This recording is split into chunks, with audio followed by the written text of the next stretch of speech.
Que a paz esteja convosco, caros ouvintes e estudantes aqui do canal Fundamento dos Apóstolos e dos Profetas. Eu sou Samuel Cordeiro e hoje vamos dar início a um estudo muito importante da Palavra de Deus que está no livro de Apocalipse, capítulo 11. Então hoje vamos falar um pouco sobre as duas testemunhas, dando sequência aos nossos estudos sobre o livro profético do Apocalipse. Lembrando, que sempre nós utilizamos a visão historicista, sendo que entendemos que as profecias iniciaram logo após os seus escritos, lá por João, na ilha de Patmos. Sendo assim, temos 2000 anos de história, quase 2000 anos de história, então não podemos desconsiderar todo esse tempo, de fatos históricos importantes que envolviam o povo de Deus, que ocorreram, inclusive, aqui citado das duas testemunhas, um bom período que foi entre ali os 1260 anos de perseguição à igreja, com relação a outra profecia que detalha, a perseguição contra os santos. E para iniciarmos esse conteúdo, bem importante acompanharmos com as nossas Bíblias a leitura, e vamos iniciar aqui pelo primeiro versículo, que diz assim: Apocalipse 11, verso 1. E foi-me dada uma cana semelhante a uma vara.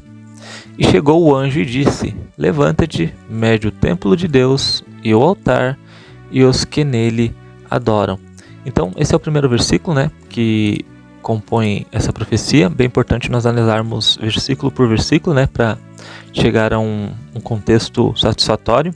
Por mais que leve algum tempo, é bem importante nós analisarmos passo a passo essa profecia. E o início dessa importante profecia bíblica menciona a medição do templo de Deus e dos que nele adoram. É interessante notar que a Igreja de Deus, com a fé dos apóstolos e profetas, não adorava no antigo templo onde se faziam sacrifícios. Sendo assim, para nós entendermos essa profecia, será necessário buscarmos referências na própria Bíblia para saber do que o apóstolo estaria falando ali, desse templo e os que nele adoram. Sendo que nós sabemos que a Igreja de Deus não adora no templo, assim como os judeus adoravam em outra hora. E sendo assim, nós vamos analisar os evangelhos, que certa vez Cristo disse para a samaritana: mas vem a hora que os verdadeiros adoradores adorarão em espírito e em verdade. E antes disso, ele diz: mulher, crê-me, que a hora vem em que nem neste monte, nem em Jerusalém adorarei ao Pai. E isso você pode conferir lendo o Evangelho de João, capítulo 4, entre os versos 20 a 23, conforme está aí na tela também. Então, por que nós utilizamos esse versículo para começar a entender o que foi dito? No início da profecia, ele diz: E foi-me dado uma cana semelhante a uma vara, e chegou o anjo e disse: Levanta-te e mede o templo de Deus, o altar, e nos que nele adoram. Então, mostra aqui um tom muito importante da profecia, a utilização dessas palavras pelo apóstolo, sendo que esse mesmo apóstolo sabia, que o templo de Deus já não recebia dos sinceros cristãos, ele não recebia mais adoração, não recebia mais expiação de pecado. Então aqui fica claro uma figura profética do templo de Deus e alguns que neles adoram, Aí nisso nós temos uma referência muito importante, que se nós formos buscarmos significado do que seria o templo de Deus e os que nele adoram, nós aliando com esses versos de João, onde Cristo disse, que nem no monte, nem em Jerusalém adoraria o Pai, mas espírito em verdade, juntando com outras passagens bíblicas, que logo nós vamos falar sobre, nós podemos chegar a um entendimento de uma referência clara de que Jesus Cristo, nessa profecia, estava falando da igreja, que era o seu corpo, e que os verdadeiros adoradores, após receber o Espírito Santo, adorariam a Deus da forma correta, com obediência aos mandamentos, de uma forma amorosa, pois era o que Deus queria, misericórdia e não sacrifícios. Então, nós tendo esse fato em mente, podemos entender que o templo e os que nele adoram são uma referência bem clara e direta à própria igreja de Deus, qual é o corpo de Cristo. E nós podemos ver agora em João 2, verso 19 e 21, que diz: Jesus respondendo lhe disse: Derribai esse templo, em 3 dias o levantarei. Disseram, pois, os judeus: Em 46 anos foi edificado este templo, e tu o levantarás em 3 dias? mas ele falava do templo do seu corpo. Então, outra referência bem forte, né, para nós podermos interpretar o que é o templo de Deus aqui nessa profecia, né? Sendo assim, os que nele adoram, claramente são aqueles que formam o templo ou o corpo de Cristo, né? Que é a própria igreja. Então, essa profecia aqui, ela foi dada justamente para a igreja de Deus, quando ela fala, né, o templo de Deus e os que nele adoram. Então, né, tranquilo, um fato profético e bem simples, né, de nós entendermos essa parte da profecia. E a vara para medir, né, podemos facilmente enquadrar como os preceitos da crença, fé genuína ou doutrinas contidas nos pontos de fé, né, da Igreja de Deus, baseados nos fundamentos dos apóstolos e profetas, né. Isso porque o termo grego é cânon, né, de medir. Então, foi-me dado uma cana semelhante a uma vara. E chegou o anjo e disse: levanta-te e mede o templo de Deus, o altar e os que nele adoram. Sendo, né, que com a obediência aos mandamentos, batismo, né, por exemplo, a guarda do sábado, a abstinência de certos alimentos, isso tudo define os que formam a igreja, né? Então, todos que formam a igreja têm que estar caracterizados com a obediência a esses mandamentos, ou seja, eles foram medidos, né? Foram acrescentados à igreja com, em termos proféticos aqui, né, uma cana semelhante a uma vara. Então isso determinou ao anjo, né, e ele foi medir o templo de Deus e esses que neles adoram. Então aqui esse primeiro versículo podemos concluir que está falando da própria igreja de Deus. Então agora vamos para a leitura de Apocalipse 11, verso 2. E deixa o átrio que está fora do templo e não o meças, porque foi dado às nações e pisarão a cidade santa por 42 meses. Então aqui, né, nós temos o restante desse primeiro contexto, né, para entendermos a profecia, onde primeiramente no primeiro versículo nós vemos que é citada a igreja de Deus, seus mandamentos, né, aquilo que define os membros da igreja de Deus, e o que não seria medido, então nós podemos concluir que seria os restantes das nações, né, os povos, gentios, como cita a Bíblia. Porque eles estão fora do templo, então não são medidos pelas doutrinas bíblicas, porque eles não a cumprem. Então, se eles estão fora do templo, que é a igreja, é o corpo de Cristo, então são o restante das nações, os quais, né, vão pisar a cidade santa por 42 meses. Então, sendo assim, né, nós chegamos ao entendimento que o que não foi medido são as nações, né, e dessas mesmas nações surgiu aquela que pisou a cidade santa por 42 meses, como a principal sendo Roma, né, tanto perseguiu a igreja por 42 meses ou 1260 anos, quanto também dominou, né, a cidade santa de Jerusalém, assim como outras nações também, né, como nós temos vários exemplos bíblicos de nações que pisariam a cidade santa, né, porque foi entregue aos gentios, e uma delas é Roma, que também pisou a igreja, né, podemos dizer assim, batalhou contra a igreja por 42 meses. E no verso 3 ele diz: e darei poder às minhas 2 testemunhas, e profetizarão por 1260 dias, vestidas de pano de saco. Então, que Deus deu poder a 2 testemunhas, que iriam profetizar por 1260 dias, isso vestidas em panos de saco, né? Ou seja, de forma difícil, muito perseguida, né? Durante esse período que nós conhecemos do domínio romano sobre a Igreja de Deus, né? Onde podemos facilmente ligar essa profecia das 2 testemunhas no tempo da perseguição dos 1260 dias ou anos, né, literais. Então, sendo assim, nós já achamos o ponto histórico, né, o período histórico onde iniciou o cumprimento dessa profecia, né. Então, a questão de que 2 testemunhas viriam para um futuro que é muito aceitável pelo povo pentecostal e por outras denominações também. Essa profecia aqui, para quem tem um mínimo de conhecimento de outras profecias bíblicas, já consegue enquadrar ela aqui em um período histórico bem preciso devido a essa informação, né, que profetizariam por 1260 dias. Isso, né, aconteceu de 1538 a 1798, onde iniciou-se o domínio da Igreja Católica sobre o povo de Deus e encerrou-se justamente com Napoleão Bonaparte, né, onde tirou aquela autoridade máxima que a Igreja Apostólica Católica Romana tinha, não só sobre a Igreja de Deus, mas sobre todo o mundo.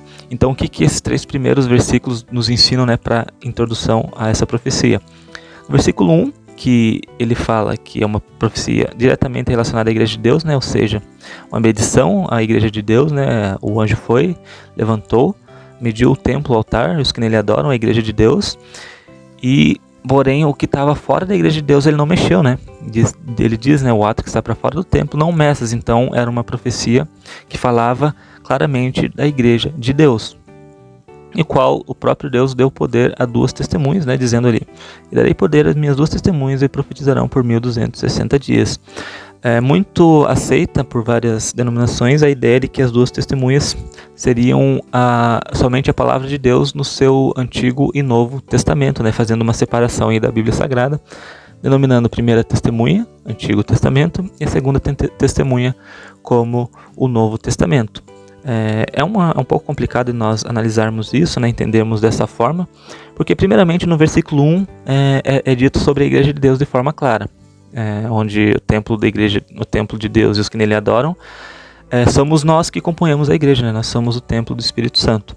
Então aí é uma menção clara à igreja de Deus. O segundo ponto que é complicado de nós fazermos é separar a Escritura Sagrada, né, uma vez que pregamos que a Bíblia é só uma, que a divisão do Antigo e Novo Testamento foi feita posteriormente, né? Porém, nós temos uma única palavra de Deus, né? Não podemos separar dessa forma somente quando convém. Então, segundo esse primeiro versículo, nos dá uma pista muito clara e sólida, né? Até a leitura desses 3 primeiros versículos, que está falando da igreja de Deus. Porém, nós não descartamos a palavra de Deus também, porém, nós devemos utilizar ela como um todo, né? A palavra de Deus em um geral. Então, outra forma de nós pensarmos sobre isso é analisarmos o que é necessário para alguém conhecer a palavra de Deus. Primeiramente, se uma pessoa tem a Bíblia e não tem quem ensine, ou seja, ela tem uma testemunha, mas não há outra para ensinar, então ela não vai conseguir aprender, pois está escrito, né, que a fé vem pelo ouvir a palavra de Deus. Paulo disse, né? Então, se, por exemplo, hoje acabassem todas as Bíblias, de repente sumissem todas as Bíblias na internet, ou o livro mesmo, né? Então, se sumisse toda a Bíblia, nós teríamos apenas o conhecimento em nossa mente. Porém, como é que nós iríamos provar aquilo que estamos falando sem essa escritura? Digamos que ela fosse apagada de todo mundo, né? de todo local, qualquer registro histórico. Ninguém ia acreditar, né? Normalmente, claro, porque nós pregamos, né, que devemos ser como os bereanos, conferir na Bíblia aquilo que ouvimos. Então, dessa forma, se eu só tenho a palavra na minha boca e não tenho como provar, não tem como alguém analisar, eu, sendo uma testemunha de Deus, não vou ter sucesso. E da outra forma também, se existe um livro, se existe a palavra de Deus, mas não existe a igreja de Deus, não existe quem ensina, então a palavra de Deus ela vai ser deturpada como é no mundo hoje. Então é um grande problema no mundo que as pessoas que não conhecem a Deus deturpam a palavra de Deus, né, criando novos mandamentos, novas crenças. Então a palavra de Deus sozinha, sem o que ensina, ela não vai ter o sucesso para incluir um membro no corpo de Cristo. Então, sozinho a palavra de Deus não prega a si mesmo, né? A fé vem pelo ouvir. Um exemplo disso que temos é de Felipe, eunuco, né? Onde ele foi ensinar, o eunuco tinha a palavra de Deus, mas Deus enviou Felipe ao eunuco para ensiná-lo. Então a palavra sozinha, né, ela não vai conseguir o êxito de montar a igreja de Deus, né? Assim como um membro da igreja de Deus sem a Bíblia também não vai conseguir pregar ou batizar, porque ele não consegue provar aquilo que ele está falando. Então um ponto importante para nós entendermos nessa profecia é que é necessário 2 testemunhas para que a igreja seja formada, para que as pessoas sejam salvas e para que a palavra de Deus seja levada às nações. Então, 2 pessoas ou 3 da igreja de Deus que vão fazer uma pregação, falam do reino de Deus e mostram na Bíblia, a pessoa que ouviu se convence e se batiza, o trabalho é completo. Então, as 2 testemunhas, a igreja de Deus e a Bíblia, fizeram um trabalho completo.